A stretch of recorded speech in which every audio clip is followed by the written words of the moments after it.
Broncos country, we got some breaking news here, and this ain't good news. Dre Greenlaw is being placed on short-term injured reserve to start out, so it's looking like he's going to be out at least through week 7. He has the ability to return against the Giants, but who knows, guys? Right now, this is starting to feel like an injury that we've seen with like Greg Dulcich, for instance, just these soft tissue injuries. He pulled this quad or strained it pretty seriously in the spring. I want to say right after or right before the draft. I can't remember offhand. We haven't seen him on the field, and man, this is very disappointing, especially with Dre Greenlaw coming out here. We would talk about, hey, how this training staff was going to get him in shape, was going to keep him healthy. And we see that essentially we're not getting him for the first half of the year. This is absolutely devastating, especially after how poorly we saw our linebackers play last week against the Colts, both Justin Sternad and more notably, Alex Singleton looked just absolutely horrible. So sadly, it's looking like we're going to be stuck with one-handed Alex Singleton right now, and the rest of these linebackers. You guys, let me know how you feel about this, but I'm pretty upset about this. I've been pretty patient with this. Okay, if he's got to miss the first couple games, that's fine. But why didn't we put this guy on IR if they didn't feel like he was ready? Now, of course, he might have had a setback after being limited in practice last week. But again, man, this whole thing has not been handled correctly. I would hope that we can bring up Lavelle Bailey from the practice squad onto the active roster now, because we need somebody with his athleticism. Right now, Alex Singleton, Justin Sternad, they're not going to cut it. They're not going to get it done. And yeah, we have some tough teams to face without Dre Greenlaw right now. I'm just going to read the schedule for you guys. So, of course, we have tomorrow our game in LA against the Chargers. But next week, week 4, we host the Cincinnati Bengals. Now, of course, Joe Burrow will be out, but that's still a high-flying offense there coming over here from Cincinnati. And Jake Browning played admirable. That Bengals defense or offense should not be overlooked still, even without Joe Burrow. They got a ton of weapons. And then this is where it really hurts. Week 5, we go to Philadelphia, man. And that's going to be an absolute gauntlet. I do not expect the Broncos to win that game, but we'll see if we can make an adjustment with these linebackers, or hopefully, again, play some of these young guys and see what they can do. Then week 6, hosting the New York Jets, but it's not in Denver. It is in London, 8:30 Central starting time. I'm in San Antonio right now. So play the New York Jets. That's going to be a run-first team, regardless of if they have Tyrod Taylor or Justin Fields playing. They're going to be run the ball with Breece Hall, Braylon Allen, all those guys. And then week 7, we got the New York Giants. Week 8, the Dallas Cowboys.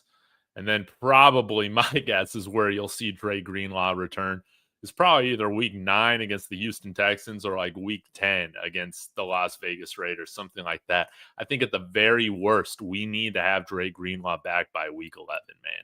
Right now, I'm not going to get my hopes up that we're going to see him against the Giants week 7. I just don't feel like that's going to be the case. I got to be honest, guys, man, this really does piss me off, man. It pisses me off when we spend money on free agents and they don't play. It pisses me off. It makes passing on Jahad Campbell right now look, oh, man, this looks bad. So we need linebacker help. Go sign Eric Kendricks. Go elevate Lavelle Bailey. How about we give Karene Reid some playing time? Just something to get some more athleticism out there at the linebacker position. Mario and I talked about it last week on Let's Talk Broncos after the game, but until we can do something and get an upgrade from Justin Sternad, freaking Alex Singleton at inside linebacker, this defense, it's going to have serious liabilities, and it's not going to play up to its potential of being the best defense in the league, which is its potential, which is its ceiling. But man, this sucks. This absolutely sucks, guys. I'm going to get to, we got a couple of your comments. Be sure to like, hype, subscribe, all that. Check out my video that I dropped on Josh Allen. earlier this morning. If you haven't done that yet, Broncos failed him. Shoot. You got to question the training staff on this. You got to question, man, what is Dre Greenlaw doing? What is Dre Greenlaw? Do we need to send him to Europe like we did Peyton Manning, go get some stem cells, something like that? But right now, this is just not looking good at all. BK saying, not surprised. We knew the risks signing him. Yeah, and he was like, I'm trying to remember, pretty much the only linebacker available outside of Cody Barton. We let him walk in favor of keeping Alex Singleton. Oh, man, these moves do not look good in hindsight. And, man, no, BK Landau was the worst of the worst, man. He was the worst of the worst. We're still not in that territory, man. We are not. We're not going to bring up Landau, but this is a tough one. I do want to give a quick shout out here to Profit X sponsoring this video. Again, your America's number one sports prediction market. You guys can see here. Hey, man, I do like the odds that I've gotten on some of my Broncos plays, even though, hey, nothing logical says the Broncos should win this game in LA tomorrow, but I'm going with it, man. I can't pick against my Broncos just yet. I could not say no to that plus 28 and also that plus 106 for the plus 2, man. Hopefully, we see this defensive line really step up. And again, I feel like our secondary should be able to cover these Chargers receivers. I don't think it's going to be as bad of a matchup as we saw against the Colts. They're a little bit speedier, a little bit faster than what they got out in LA. However, this is going to be a tough matchup for us. But if we can just get home on Justin Herbert, remember this: Justin Herbert's average time to throw is about a third of a second less or more than Daniel Jones. Daniel Jones was getting that thing out right before he was getting hit all day last week when he played the Broncos. Will the Colts be able, or will the Chargers be able to hold off the Broncos, man? We're just going to have to see. But shout out to ProfitX. Use my promo code Dave for $200 Profit Bucks bonus. But man, this sucks. This sucks. And I'm going to go ahead and pull up the free agency list right now because we got to be at least bringing somebody in on the freaking practice squad. Let me pull up Spot Track. Just terrible news. Terrible news. All right, guys, give me 1 second here. We're looking for inside linebackers.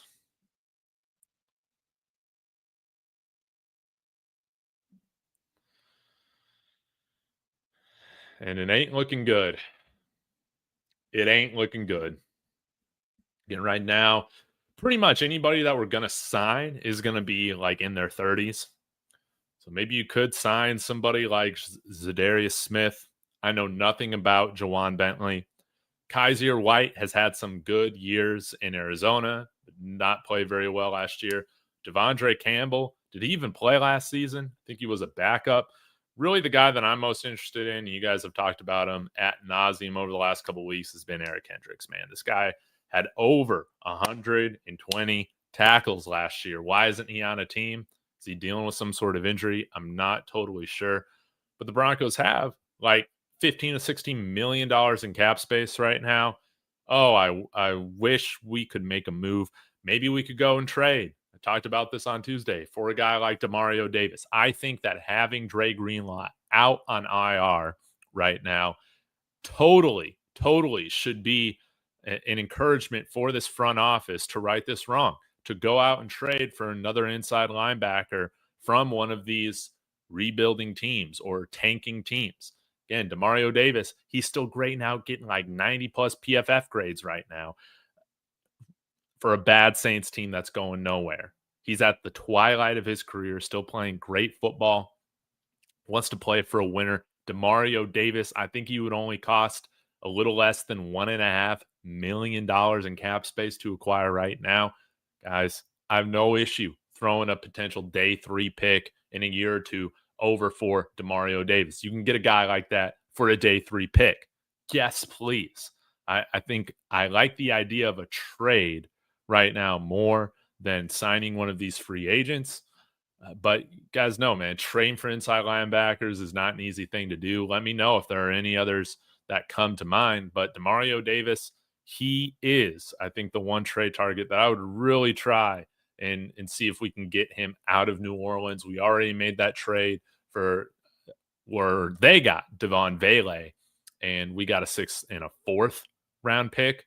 So maybe we could throw a sixth back to them, yeah, here in the future, seventh round pick. I don't know. I think he's a free agent after this year, and then they got a bunch of dead money on the books for the next few years for Demario Davis. So yeah, not looking good. Josie Jewell would be a fun one too, to have a reunion with him, but he is out due to concussion symptoms. I think that he should probably retire, man. You've made enough money, hopefully. Tyus Bowser's still available, but I think he kind of sucks. Garrett Wallow's been on our practice squad, so we could sign him to the active roster. But really, I just want to see Lavelle Bailey. At worst, Quan Alexander, we can bring him back next year or for this year. He played with us last year. Man, I don't even know, man. I don't even know. All right, I'll get to a few more of your comments, man, but this is just ugly. Yeah, we don't have Slater or Mack. That's what the Chargers are saying, man. They don't have Slater, they don't have Mack. But man, you guys definitely deserve to be the favorites in this. You guys are 2-0 in the division, over the Chiefs, won over the Raiders, dominant fashion. You guys should absolutely be the favorites coming into this game. And I think your offensive line has still played admirably. Now, losing Khalil Mack is going to be huge. So we'll have to see. But my heart, of course, it's going to bleed orange and blue going into this game. But everything with brains is telling me, yeah, this is going to be a hard game for us to win. Unretire CJ Mosley, yeah, that's going to be it. That's going to have to be it, man. But victory lap, Broncos take care of business. We're in first place. The problem is right now, you can blame that loss last week on our linebackers, man, and we're not getting any more help. But we cannot do the definition of insanity over and over again, man. And that's just rolling out Alex Singleton with one hand out there and Justin Sternad saying, stop these guys. Najee Harris embarrassed us last year. Remember when the Titans played us last year? No, it wasn't the Titans. It was the Chargers. And they had Hassan Haskins averaging like 3 yards a carry. And then he busted open like a 50-yard touchdown run against our defense last year. Pathetic stuff. We have to make a change. We have to at least rotate some linebackers in there. Again, Karene Reid, please, God. Please get Karene Reid in there. Please get Lavelle Bailey in there. We cannot allow the Chargers to run all over us. They have not run the ball well this year. Thankfully, well, in their case, they've had Justin Herbert throw the ball all over the yard. He's looked fantastic. But if we're going to win this game, we have to make them one-dimensional.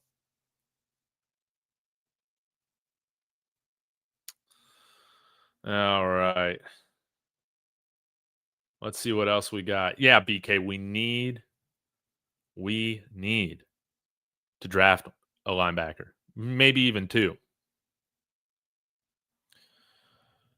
Oh man, Jesse Mentor's got to come back down to earth, right? He's the guy that's going to be giving the Chargers pass rush still a lot of juice coming into this game. We cannot take the Chargers lightly anywhere. It ain't looking good right now. It ain't looking good right now. Quite frustrating. Man, I miss Cody Barton. Derek Barnes from the Lions. Let's see. Let me blow up his stats.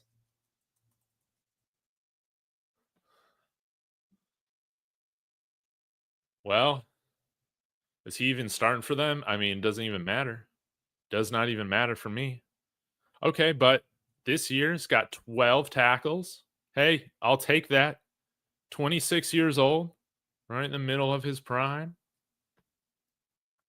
Out of Purdue, Big Ten guy. Let me see if I can pull him up on Spot Track.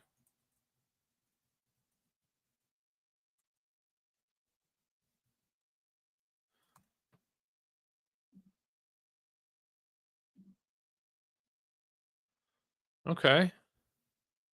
So I think he would. He's got a bigger contract next year, but this year, I mean, he should be around $1.2 million to acquire. So, yeah. Yes, please. 4th round pick out of Purdue just a few years ago. We got to get creative, man. George Payton has to right this wrong somehow.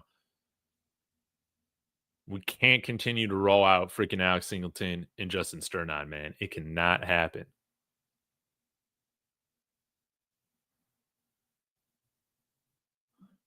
Marky Sports, go subscribe to my friend Mark. He says, yeah, we should have put him on IR to start the year. This sucks. It's just a waste.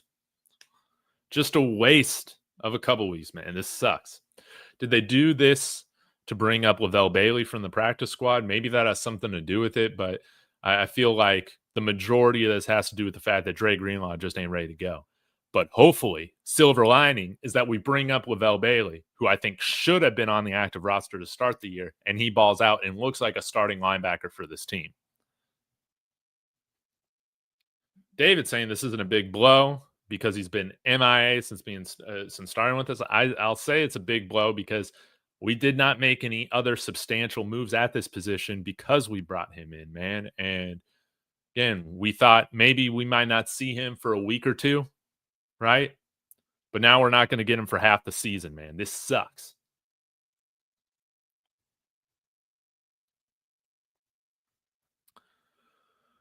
Crumble Cookie saying, I'm more worried about the pass D than the run D. We're doing a good job of containing JT. We were doing a good job of containing Jonathan Taylor in the first half. Then Daniel Jones was killing our secondary, opened up the run game. Yeah, and again, I mean, we might have contained him, but even if you give up the big plays, I mean, that counts. The man had 210 yards of total offense against us, man. Jonathan Taylor obliterated us. And we cannot allow Omarion Hampton and Najee Harris, and God forbid, Hassan Haskins. Is he still on there? Is he still on the Chargers? Because all three of those guys can tear us up, man. So we'll have to see, dude. Even freaking Robert Spillane, dude. And I wanted him during free agency. Y'all are like, God no, man. I'll take anybody. I'll take anybody over the guys that we got right now. It ain't looking good, man. It ain't looking good. Sorry, I'm a bit of a doomer boomer on this one, but this is just a disaster. And again, we were betting on our training staff, and him getting out of San Francisco, because San Francisco, everybody's always hurt all the time. They got issues there, but clearly it just wasn't San Francisco's issues. Man, this pisses me off, man. This pisses me off, and would have been good. Again, in hindsight, we should have had more insurance, man. We should have had more insurance, and this might be what costs us being able to win the division. So we'll have to see. Singleton had a decent presence in 2023. What changed? Torn ACL last year. Torn ACL in his early 30s. Not looking like the same guy, man. Not looking like the same guy. Guys, I'm going to get out of here.